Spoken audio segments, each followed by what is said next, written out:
All right, and we will get started. So, thanks again to everyone for joining us. This is the third session in our three-part Store It Safe Learning Session series. And today we have Dr. Denny with us again, and then two wonderful colleagues from Cincinnati Children's Medical Center who will introduce themselves shortly. So, just a reminder, there are no relevant financial tips to discuss to thank our sponsor. Oh, and as a reminder today, if you wouldn't mind, please put into the chat your name and the name of your practice, just so I can keep track of that for attendance sake. But I believe we are expecting Fairlawn Pediatrics from Cleveland Clinic, Group Health Associates Western Hills TriHealth, Highland Family Healthcare, and Metro Health to be joining us today for the call.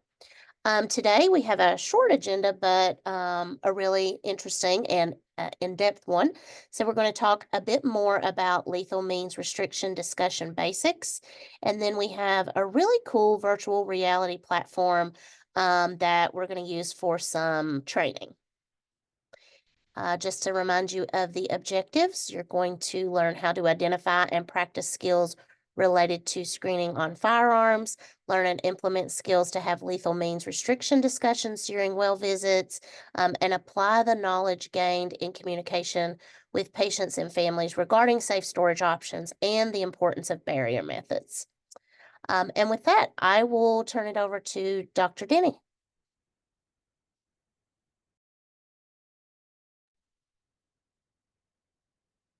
There we go. Okay. Sorry, guys. Okay. So I think that the most important part of, sorry, I don't know what's happening with the screen here. Okay.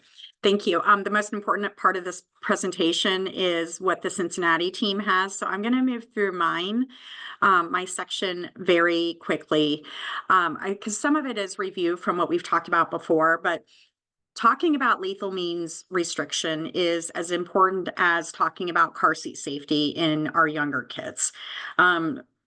There's been a lot of research on pediatricians and the injury prevention guidance that we do or do not give. And we know that, for one thing, as part of our training, we didn't get much education on injury prevention.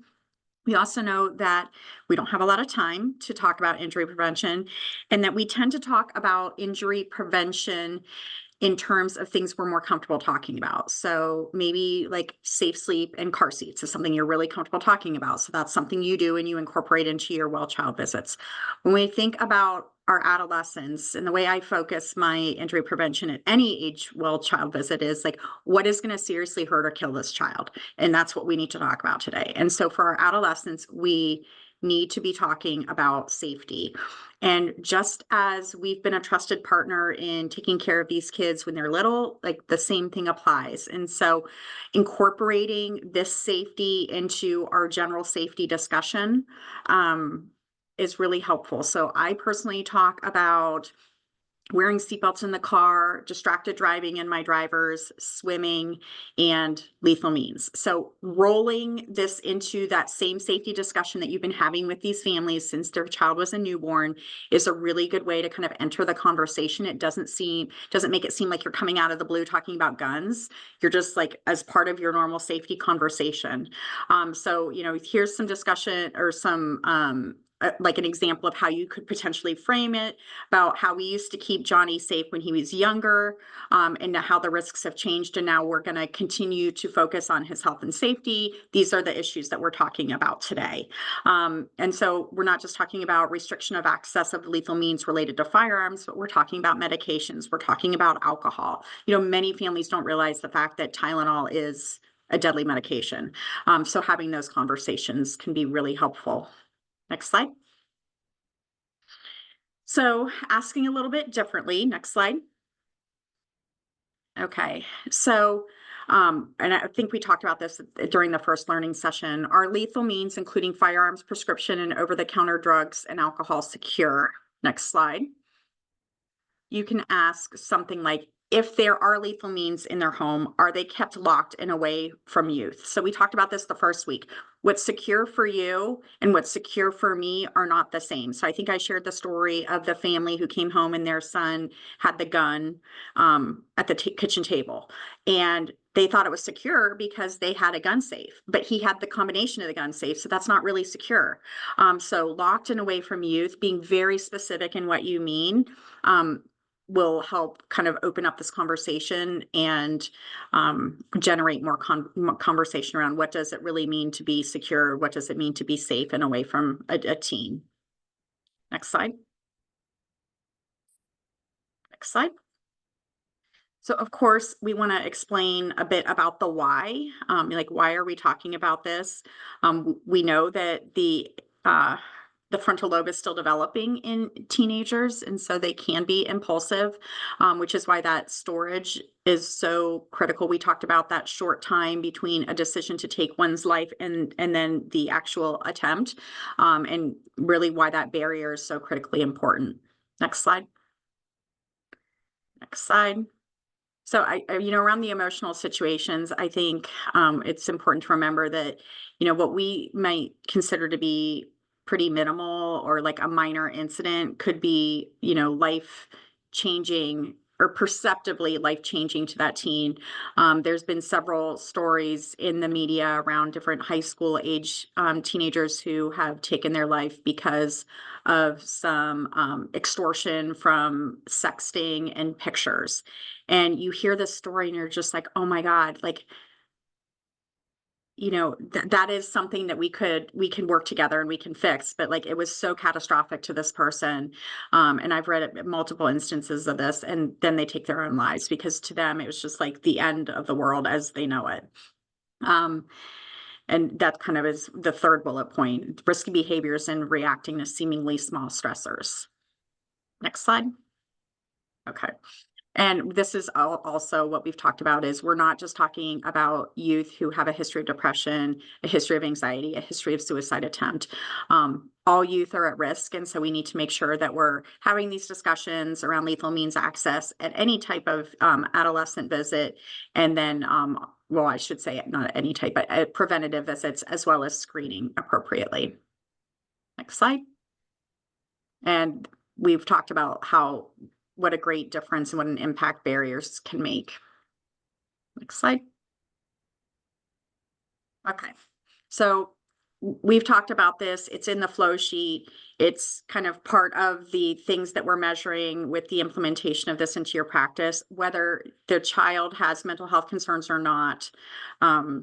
We need to be talking about how important it is to restrict access to lethal means. So my kid is a straight A student and they've got plans for the future and they have their own shotgun that I let my kid keep it in their room. Okay, no, it doesn't matter that your kid's got all this stuff going on and it's great, because you don't know like what could trigger them to, want to take their own life. So being really clear that this is for all youth, not just youth with a certain mental health history. And then again, what do those lethal means actually mean? Next slide. Okay, I am going to turn it over to the Cincinnati team. Thank you guys again for joining us. And I know that the QI participants have been warned, not warned, but like told that this is a very interactive session this time as opposed to just us talking at them. So hopefully they're prepped and ready. Yes, I told them you have to answer questions, you have to volunteer, you have to jump in, and they're all doing an amazing job already of entering data. So I know they're ready to go.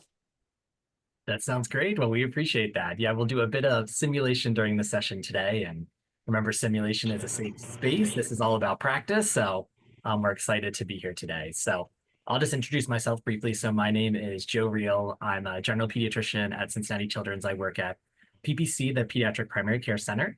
And then I help to co-lead our digital training program here with Matt. I'm Matt Zakoff. I'm a peds intensivist. I work in the PICU here at Cincinnati Children's and then co-lead digital training with Joe. Awesome. And would you be able to make me host real quick and then I can share my screen?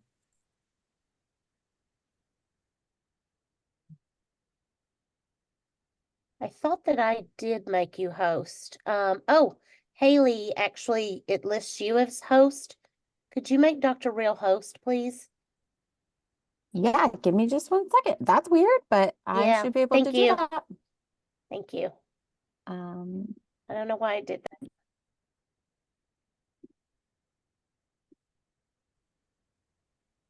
Yeah, and so what we'll focus on for the next part of the session is how do we do these things? How do we say the words to introduce screening and providing recommendations regarding to lethal means restriction? And we're going to focus specifically on firearms during the next bit, because what we've learned is that's one of the more challenging topics for pediatricians to bring up, but certainly everything that we talk about is going to be applicable to all the other lethal means that we think about. So let me share this. Matt, do you see my slides? Okay, perfect.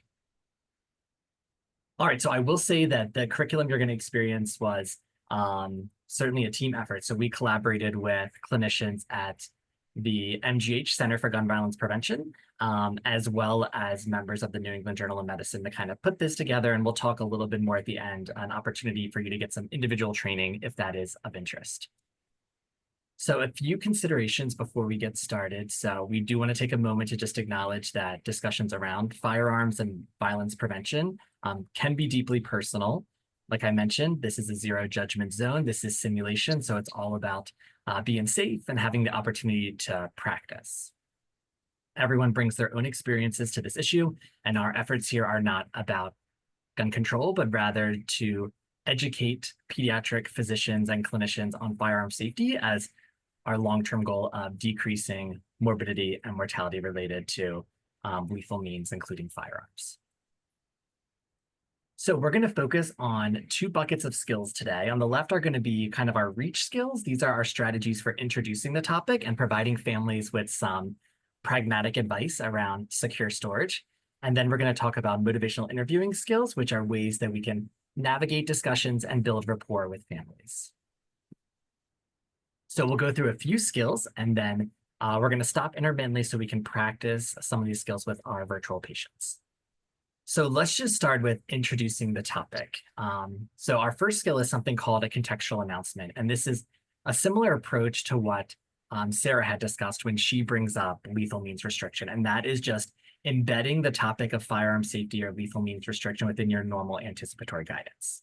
So here's one way you might say, like if you're seeing a patient named Alex, who's there for a checkup, you might say, you know, I'm really glad to hear that Alex is using an age-appropriate car seat. As part of my safety counseling for all my patients, I also like to talk about firearms because we know that those can pose a safety risk to children as well. So this can lead naturally to a little bit of presumptive teaching around what does secure storage sort of look like when it comes to firearms. So I'll often say, you know, one of the things we've learned over time is that the safest way, the most secure way to store a firearm is making sure that it's locked, that it's unloaded, and the ammunition is stored separately from the firearm itself. So this kind of allows you to lean into the screening question now that the family's been informed of what secure storage looks like. So you might say, you know, I'm curious for, you know, firearms in your home or maybe other homes where Alex spends time. Do you know how they're stored? Are they kept locked and unloaded? So one thing we've learned when we've developed this curriculum, which we took recommended language from a number of different professional societies across the country, including the Ohio AAP, but we really learned that screening for storage strategies as opposed to firearm ownership was a more acceptable strategy to families. And so we're not asking, do you have a firearm? We're sort of presuming, we know that many homes in the US have unsecured firearms. So we're kind of presuming that the patient is going to be around firearms in some capacity and really screening for how they're stored. All right, so we've got a couple of skills here in terms of how we introduce this. So let's practice doing just that. All right, so I'm gonna switch my screens here. Yeah, so who wants to volunteer? Remember, it's a safe space to practice. And in typical training, as the scenarios go further, you're asked to do more. So it's in your best interest to volunteer early. Otherwise, you get to see an intensivist have the conversation, which is less than ideal.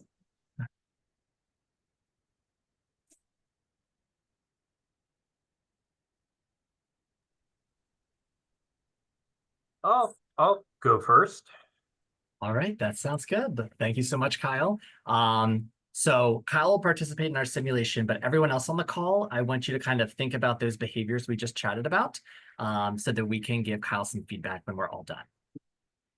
All right, let me pull up your case here. So you are seeing a previously healthy 5-year-old child named Alex, who's accompanied by her mother. Mom's name is Phyllis, and they're here for her annual visit. As part of the social history, you learn that the patient lives at home with their mom and a 2-year-old sibling. You've reviewed everything with Phyllis and are now ready to discuss safety and anticipatory guidance. You start with car restraints and then turn your focus toward screening for access to firearms in the home. So whenever you're ready, you can take it from there. Okay, so Mom, I know we talked about making sure that Alex was safe and using a booster seat to make sure she's safe in the car. Along the same lines, we always ask about other things, smoke detectors, carbon monoxide detectors. Those have been checked recently, correct? And firearms at home, are they kept along with like medications like Tylenol, ibuprofen? Are they kept restricted and out of reach from Alex and or her siblings? That's not an issue for us. We don't have any guns in our home. I will check with family who watch Alex to see if they have any guns in their homes. Okay, perfect. Yeah, and that is a very, very good question, and normal question to ask. Sometimes people feel odd asking, especially like with like play dates and things. But I always tell families it's a very normal question. And it's a very important question to ask if we're going to be spending time at somebody else's home, whether it's family, friends, anybody. Do you have firearms and how are they stored? So that would be wonderful. And if you find that any of our family members or friends do have firearms in their homes, we would recommend that they are stored in a safe locked location that would be unreachable to Alex or any other child, and that we do that similarly with medications as well. And we've found that the safest way to store firearms is locked and being unloaded as well. Makes sense. That sounds good. Sounds good. Do you have any other questions? Yay, great job. Awesome. So Matt, maybe I'll let you lead the debriefing here a little bit. Yeah. So how did that feel kind of sliding in the topic of firearms into your anticipatory guidance? I think it makes sense to throw it in with the rest of the safety stuff. Actually, I think in our template, it is separate from like the safety stuff, but that would be, I think, better if we had it like close by so that we could bunch those ideas together, and it flows a lot more easily than just saying like going from like, any pooping or peeing problems. Do you have firearms in your home? Or how are you storing your firearms? So that could be a very good natural way of kind of leading into the conversation.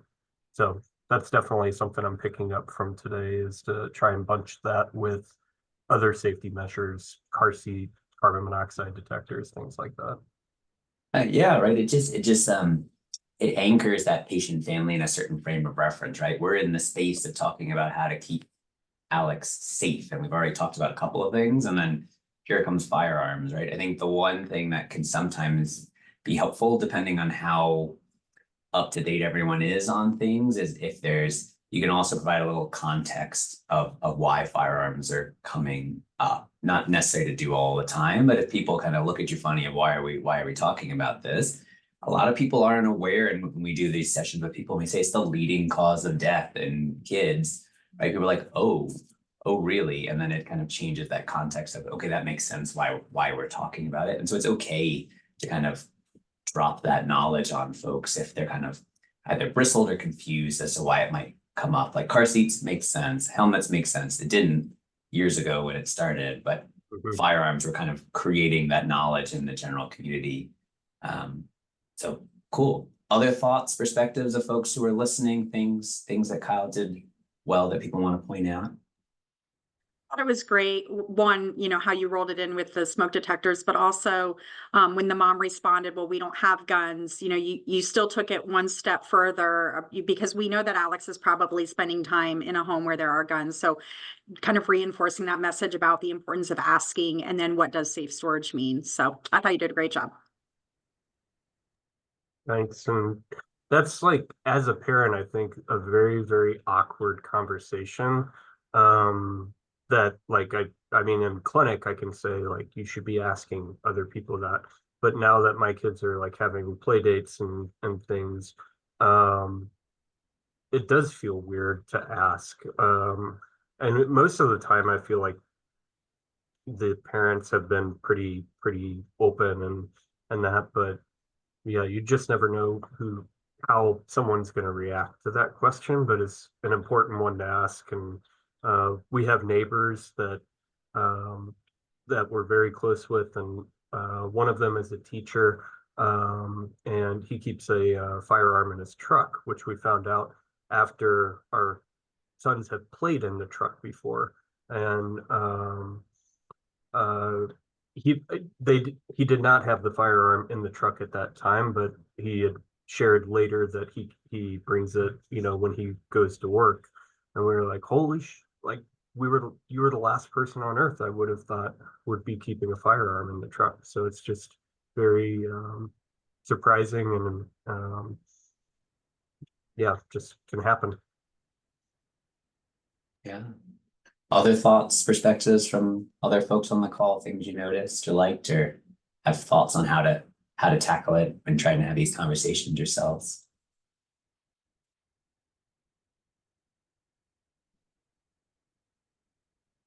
The last piece I'll acknowledge and call out was you did a great job of that presumptive teaching, right? And so you took the time to, even though it wasn't applicable, who knows when it could be applicable, right? And so sharing that knowledge about how best to secure firearms, unloaded, ammunition separate, locked away was great. And it didn't feel like awkward or unnecessary. It felt really aligned and in the topic and your role as their pediatrician providing that information to them. So that was great. That's great. All right, well, let me go back here and I'll just reiterate that we're giving you kind of like example phrases that could be helpful, but you can say whatever you want. I think the goal here is that we're saying something, right? And like until we start doing this in practice, our parents might not feel comfortable doing it in their personal lives. And so that's why I find this helpful, is because it helps you determine what are the words, what is the way that it sounds right for you. So let's keep building on our skills a bit. So we've talked about some strategies for how we can introduce this topic and provide some advice around secure storage. So let's talk more about secure storage. So I know you are all familiar with this, that secure storage is really having a firearm unloaded, locked, ammunition separate. But I think a major gap, certainly in my knowledge when I started screening for this, was around that locked piece and what are the actual storage devices that are available for families and what are some practical details around those devices. So let's talk about that a little bit more. We're going to talk about 4 storage devices. So the first is going to be a cable lock. So the cable lock is placed through an empty gun chamber or a magazine well and prevents the loading and the firing of the firearm. You can usually unlock it with a combination lock or with a key. It tends to be one of the more affordable options, so usually around $10 or under. One of the advantages in my mind to this device from a safety standpoint is that the use of a cable lock necessitates that the firearm is unloaded. So you've already kind of checked the unloaded and locked boxes when you're thinking about secure storage with use of a cable lock. It's good, some families are concerned about accessibility still, so recognizing that certainly these could be cut with wire or bolt cutters, but like Sarah mentioned, when you're thinking about an impulsive teenager or a curious 3-year-old, if they're making a decision that's very quick, they're probably not going to be, thinking about their bolt cutters. And so again, a really good storage option that's widely available. It's on Amazon and it's across all the retailers listed here. So another good option is a trigger lock. This goes through the trigger guard behind the trigger and prevents the trigger from being pulled. It can be unlocked with a push button keypad, a combination, or a key. It's usable on most firearms. An advantage is that it's often included with the purchase of a firearm, so this might already be available to families that own a firearm. Cost is minimal too. It's usually going to be around $15 or less. One of the disadvantages from a safety standpoint is it blocks the trigger, but you don't have to have it unloaded. So in order to use this, so, if a family is having a loaded firearm with a trigger lock, there is the possibility that if that is not installed correctly, it could accidentally fire. So that's just something I keep in mind when I'm thinking about trigger locks. Again, they're going to be available at all those same retailers that we discussed. So a lockbox, these are small safes that use a key or combination lock, and some of them could also use like biometric sensors such as fingerprints. So a family could access a firearm quickly if needed. The advantages are that they can be compact and smaller than maybe a firearm safe, so you can store these away discreetly. When you look at the literature and you look at when families are able to obtain free devices, what are the devices that they tend to gravitate towards? Lockboxes tend to be a preferred device, not only for storing firearm, but can store medications or other things that could contribute to lethal means. So I think a lot of advantages to lockboxes. Biggest disadvantage is cost, I would say. There's a wide range, $20 for some of the ones that use maybe a key, but the biometric sensors are going to be a little bit more expensive, upwards of close to $100. Those are also widely available.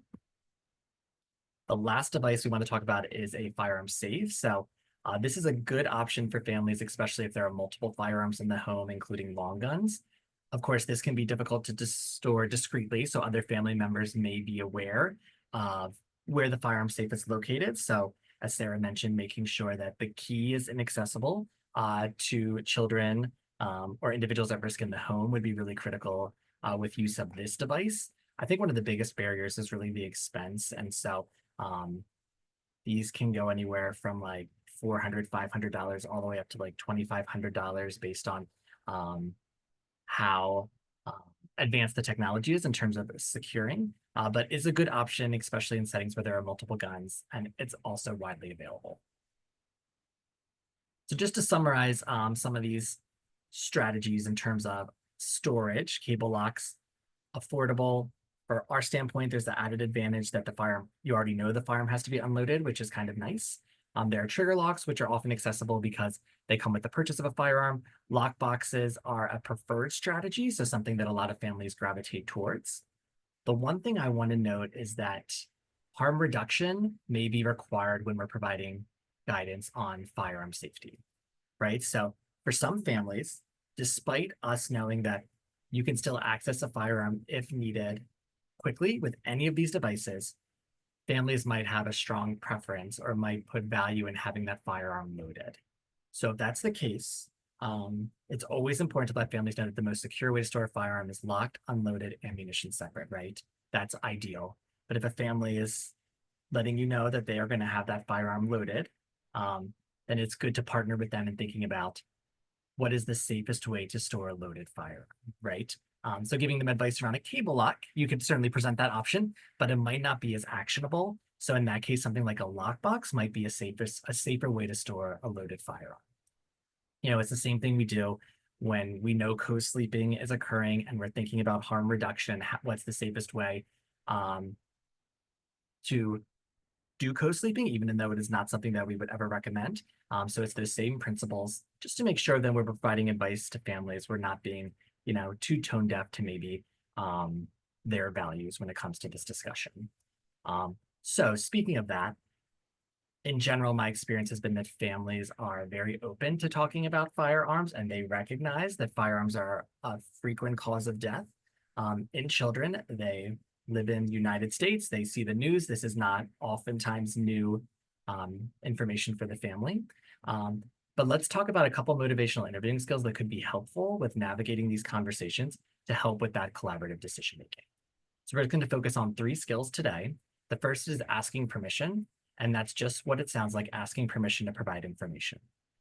So after you talk with the family, now I'm curious for firearms in your home. Do you know if they're stored locked and unloaded? Family might say, Alex's dad has a gun in the house just in case. We keep it unloaded, that we don't use any sort of like locking device. you might say, is it okay if I share with you some of the ways that we could store that firearm as safe as possible? So another skill that can be helpful is autonomy. So this is kind of emphasizing that family's choice when it comes to thinking about secure storage. So oftentimes where I'll implement this is after I've talked about some of the storage options, I might say, we've talked about a couple different options today. So I'm curious which ones of those feels like they're going to work best for your family. And finally, affirmative statements. These help to emphasize a family's strengths, skills, or abilities. So saying something like after a family maybe says, we'll look into a cable lock or we'll look into a lockbox, just validating that, I think that's a really great option. I really appreciate you coming here today. I really appreciate how dedicated you are to keeping Alex safe. All right, so we have lots of skills in our toolbox now. So we have some of our introductory behaviors. We have a little bit more information around some of his different devices and some motivational interviewing skills to help us navigate the conversation. So why don't we do another case to practice? All right, who's volunteering for case 2, equipped with all the knowledge of the storage devices, which this is not a test, and so don't feel stressed about rattling off correctly all the details about each storage device. It's more just practicing introducing the conversation. But who wants to volunteer to go next?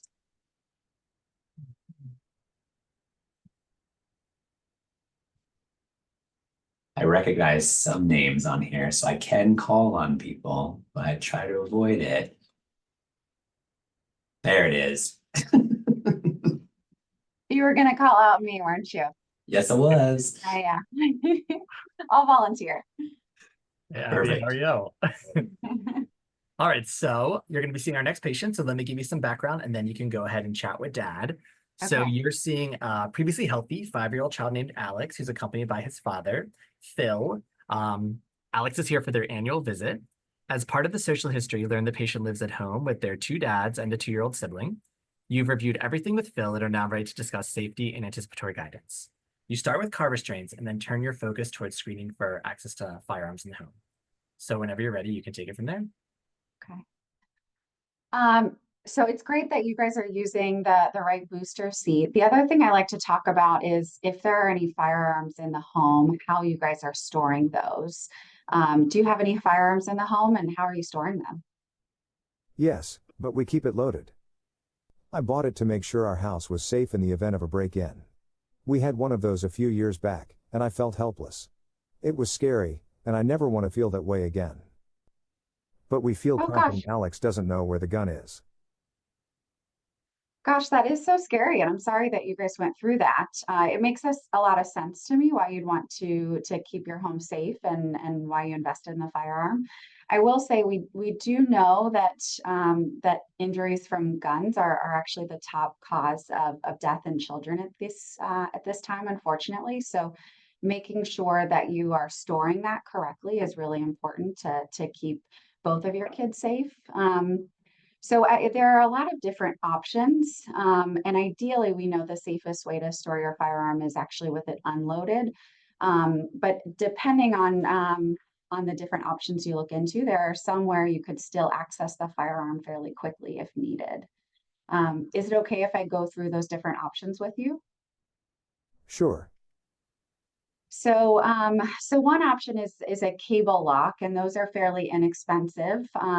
They do require that the firearm be unloaded, but if you needed to keep your ammunition nearby, just in case you were to need it quickly, then that would be an option.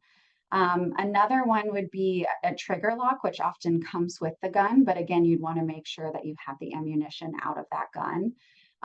Or what some people will use is an actual lockbox or a safe. But again, you would want to keep that ammunition separate from the firearm. Do you think we really need one of those? I really do. I know you mentioned you don't think the kids know where they are, but you'd be so impressed. I mean, they really know where more things are in our homes than we realize. And there's a lot that can happen very quickly if they were to find that firearm. I'm not entirely sure. I think the lockbox could work.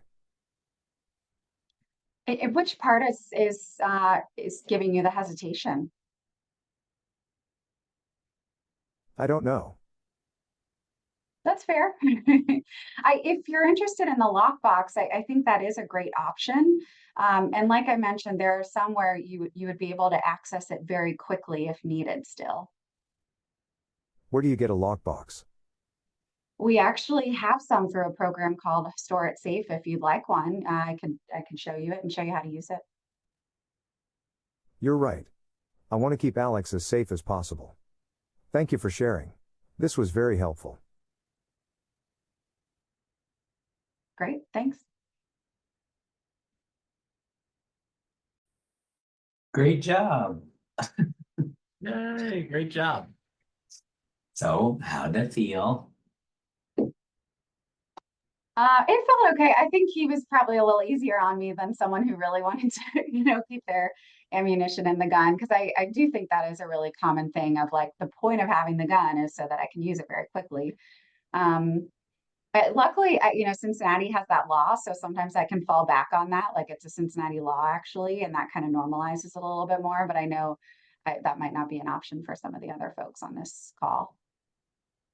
Yeah, I mean, I think you did a really great job though, partnering with the perspective of like, we both want to keep Alex safe. And so kids get into everything. And so how do we come up with a strategy that makes it as secure as possible while still working for your family? And I think you did a good job kind of not like holding your ground, but holding your ground in the concept of the goal would to not be the ammunition there, but there are strategies that would allow you to keep it loaded if that's a priority for you. So I think you bridged that gap really well.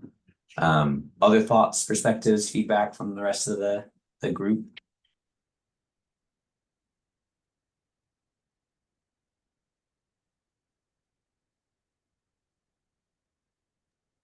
Thought you used all the tools. You like asked for permission, you provided information, you did the risk reduction by acknowledging, that yes, he wants the gun loaded, but here you could still use these. And then I loved how you just like were like, wow, I actually have one and I'm happy to show you how to use it. I thought that was really great because what some of the feedback we get from gun owners is they feel like when pediatricians try and talk to them about gun stuff, that they have no idea what they're talking about. So the fact that you're like, here, I can show you, how to use it. I think that gives you like a ton of street cred. Like, oh, she has it and she's going to show me how to use it. That's pretty awesome.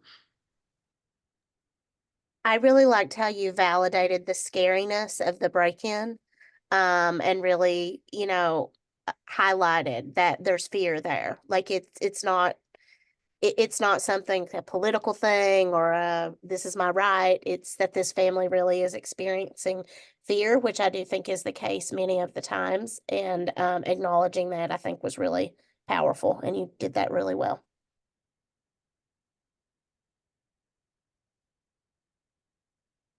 Thank Cool. you for the feedback. Appreciate it.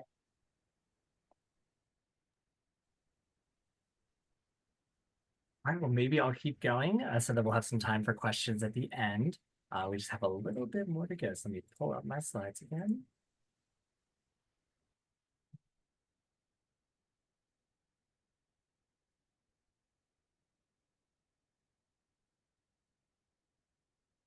All right, so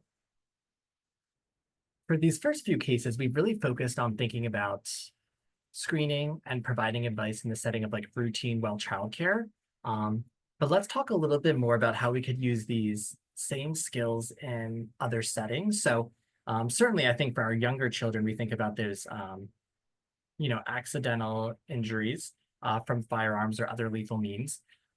Certainly when we look at the population, the adolescent and the adult population, access to lethal means really matters, and suicides, account for 60% of firearm-related deaths, and simply having access to a firearm increases that risk of firearm-related suicide 3 times. So what I want us to do now is use these same skill sets, the same skills we used for our routine care, but apply them for a different scenario, focusing on how we might counsel in the case of an adolescent patient who has depression. And then this will be our last case for the day. So last opportunity to give it a go if you'd like to. And then just to acknowledge the question that just popped in the chat about what if they refuse repeatedly or are upset to question. to be asked about it. That's a great thing, and I think we can talk some more about that after this case on how do you navigate that and whether we expect that to come up. But cool. But who wants to volunteer for this case?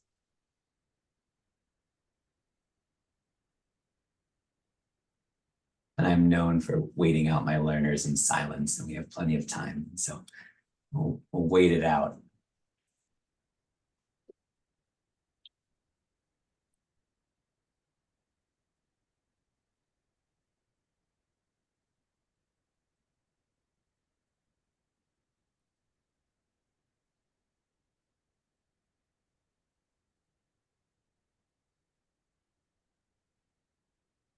Does someone from the combination, Dr. Yakabuchi and Dr. Singh, want to step up to the plate? I know you exist because you typed in a comment.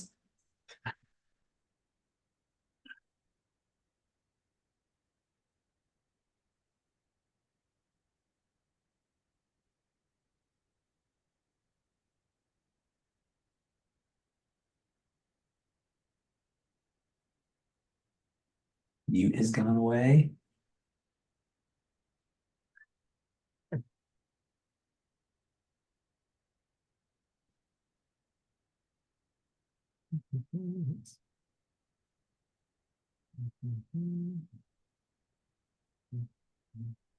Yep. Mom's getting a little bit bored. You might miss your opportunity to do some lethal means counseling. In a safe space where there's opportunity to practice with no judgment, so that you feel comfortable doing it in real life. Oh, microphone's not working. That's sad. All right, Kelsey or Leisha.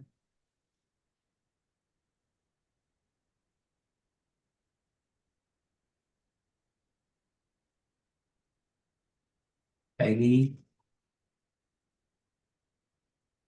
Matt, if you want, what we could always do is you could do this case maybe, and then maybe we'll have a more active debriefing session if that sounds okay with you. Sounds good. I tried. Sounds good. And we'll, if you, it's always, even though it's simulation, it's still, I understand, in front of others. So we will have an opportunity for you to do some individual training that we'll talk about at the end, if there is interest. All right, Matt, well, let me tell you about this case. I can make it extra hard for you, but he is an intensivist, so give him grace. So Matt, you are seeing a previously healthy 16-year-old adolescent named Alex. He's accompanied by his mother named Phyllis for an annual visit. Alex lives at home with his mom and dad. His PHQ-9 score at his visit today was a 10, indicating moderate depression. On confidential interview, Alex reports feeling mostly in the middle and denies any suicidal or homicidal ideation. You ask Alex about firearms in the home, and there is one. Alex gives you permission to talk with his mom about his mood and the firearms in the home. You discuss Alex's mood with mom and make the plan to start therapy through school. Next, you want to talk with mom about the firearm in the house. So whenever you're ready, you can take it from there. Cool. Well, so I'm glad we have a good plan for helping to get Alex the kind of support and sounding board that we think might be helpful for him. The last thing I kind of want to talk about is risk reduction and how do we keep Alex safe as we kind of work through his mood and how to best support him. And so one of the things that came up was the concept that there's a firearm in the home. And so can you tell me a little bit about how it's secured? Is it stored locked, unloaded, at the ammunition separate?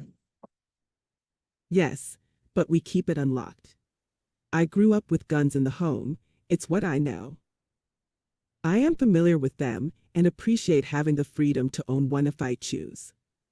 But we make sure Alex can't get to it. Cool. No, I think that makes complete sense, right? And it sounds like you're very knowledgeable about firearms.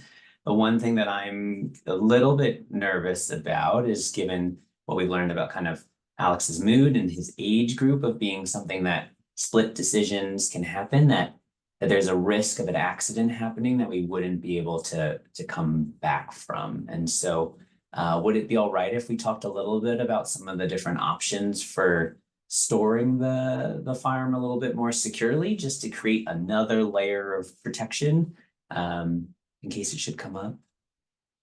Sure. Cool. Well, there's a couple different options. They range in price from $10, $15 upwards into hundreds of dollars. And so some of the simplest options are things like a cable lock. And so that's where the cable goes through the firing chamber of the gun, so it can't be loaded. The cable goes through $10 or $15. You can get it from Amazon, Dick's Sporting Goods, Home Depot. Next step is a trigger lock. So it goes over the trigger itself. You might actually have one because they often come with firearms with the purchase. That the gun can be loaded, and there's risks of that trigger lock, whether it's secured on correctly or not, that the firearm could still be fired, but that is available. Again, $10, $15 available most places. The next step up you can think of as a lock box. And so think of it as just a safe that fits a firearm. And so in that case, if that was the preference or priority, the weapon could be loaded, but still would recommend having it unloaded. And then depending on the number of firearms in the home or the size, there are gun safes that range in price depending on the number of firearms you want to store and how large they are. Any of those sound like options that would work for you and your family? Do you think we really need one of those? I do. I do think you do. I do think all families do.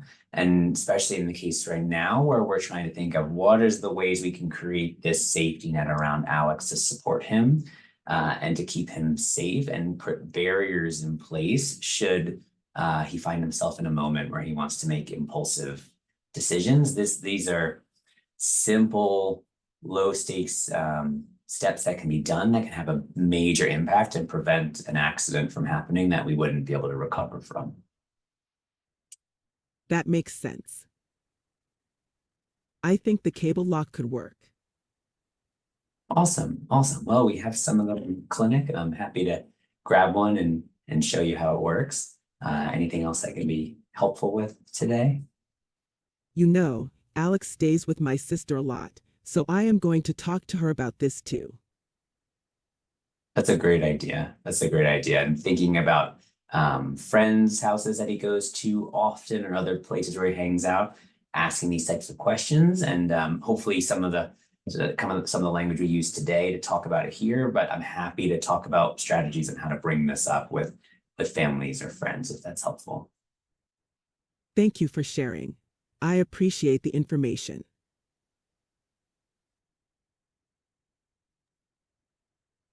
All right, good work, Matt. Oh, thank you. Thank you. So hopefully everyone was actively listening. So I'm curious what people thought.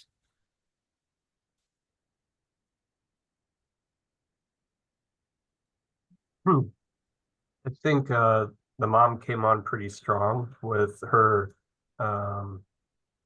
not I think she came kind of like loaded to the conversation. She knew the conversation was going to involve gun safety. Sounds like she had been maybe had a negative interaction maybe coming into it regarding gun safety, and she had her reasons for why she's a gun owner and why she is proud to be one. But she would, the avatar was willing to listen to that, so that was good.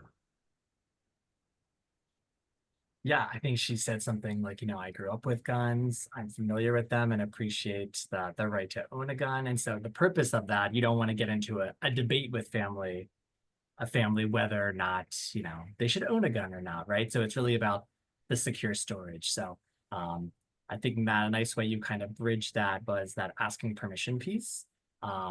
Like kind of, again, highlighting why in this case, why it could be helpful to think about locking up the firearm. And if it was okay with you, if you could share some information about some strategies for locking it up. Yeah, and trying to emphasize like zero judgment of making the choice to have a firearm in the home, right? That is not why we're here. That's not why we're having the conversation. It's just thinking about, are there ways to keep it safe and to keep kids safe around it that are completely independent of why you decide to have a gun in the home in the first place. Yeah, anytime I feel like I'm debating with a family, whether it's on firearms or vaccines, then I know that, something's not going quite right. So I just reflect and redirect, right? So it sounds to me, I know you're here because you want to keep Alex as safe as possible. Is it okay if I share with you some ways that we could potentially keep that firearm as secure as possible? So I find that reflection and redirection can be helpful in many situations.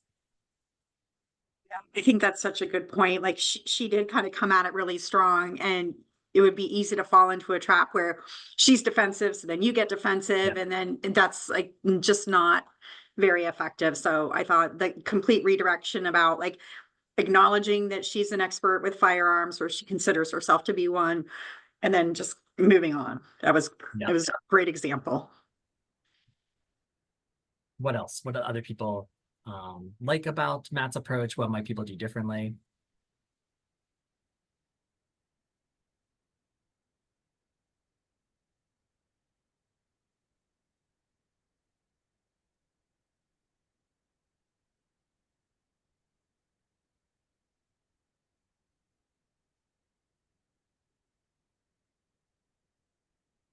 Joe was generous and had the avatar prompt about asking about from other homes. And so that was something that I didn't ask, but this is an important thing to kind of think about and remember.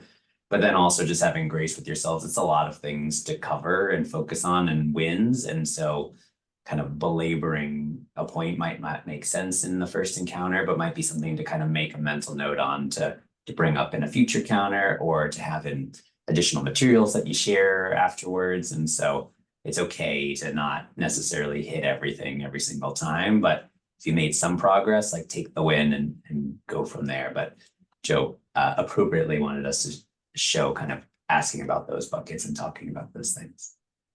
Yeah, I think the goal of that case is really showing that the skills that hopefully you're got to practice a little bit today are really transferable over all types of patient scenarios. And like Matt said, you can lean into what skills feel right for you. So yeah, so let me go back to my slides, and I think we just have one more slide. Share my screen again. All right.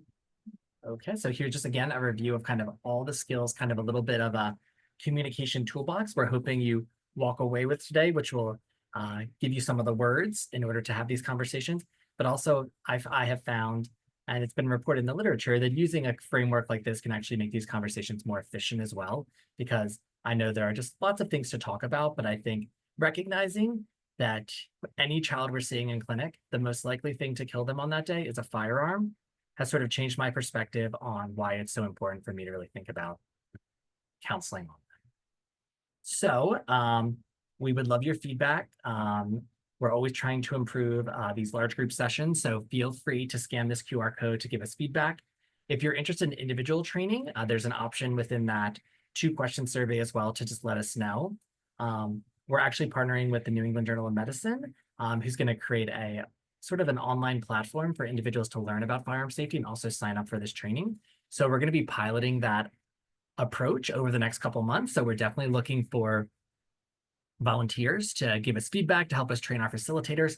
Because again, our goal is just to get this conversation happening in practice. All right.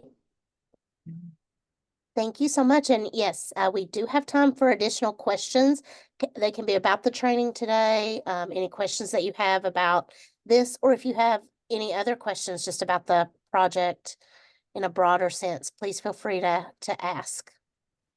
And I know for the duo whose mic's not working, hopefully we answered your question around like refusing or upset by the question, right? Like don't destroy your therapeutic relationship to like plant the flag around firearm safety, right? Like try that reflect and redirection to just, we're talking about options, strategies, education. If that's not working, then move on and tackle the other issues. And maybe today's visit isn't the right visit because their roof has a leak and something crazy is happening at home and they're not in the headspace for it. And next visit might be different. And so don't lose that potential for a therapeutic relationship by kind of saying you're going to leave here with a lockbox today, one way or the other. Not worth it. Yeah, so I think when we ask permission to give information, we want to be respectful if a family says no, right? So I think respecting that. Though I agree with Matt, having a storage device in clinic, letting them know that, well, if it ever comes up and you need a storage device, you just let us know. What has happened to me is families who have declined more information will say, oh, you know what, we'll take a lockbox actually. So so even that, opening that door a little bit can be quite helpful, especially if you have devices available in your clinical setting.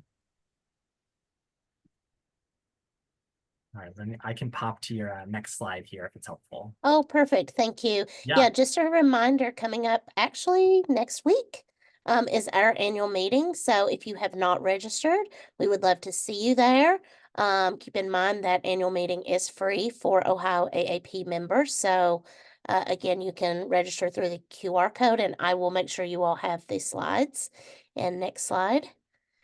We were through the month of September, but still up until annual meeting and even beyond, doing a 90K for 90 years campaign to support Store It Safe. And this is to, again, continue to spread the resources, not just in primary care settings, but in other settings, and also providing lock boxes at community events and other settings as well. So if you would like to donate $90, that's our campaign, or any amount really. And again, you'll have those QR codes. And I think that might be all of our slides. So again, if you have any questions, please feel free to ask. You're going to be having these conversations, starting this work. I know many of you have already started entering data, which is amazing. So when things come up, again, always know we're here to help, answer questions, give guidance. So please don't feel free to email, text me. If I can't help you with the answer, I will get in touch with someone who can. So keep up the great work, and thank you again for joining us today. Thank you, everyone. Thanks so much. Thank you so much, Matt and Joe. As always, I learned something new. I think it's some different way to say it in a way that's more comfortable every single time we do this. So appreciate you guys. Awesome. Thanks for letting us join. Thank you.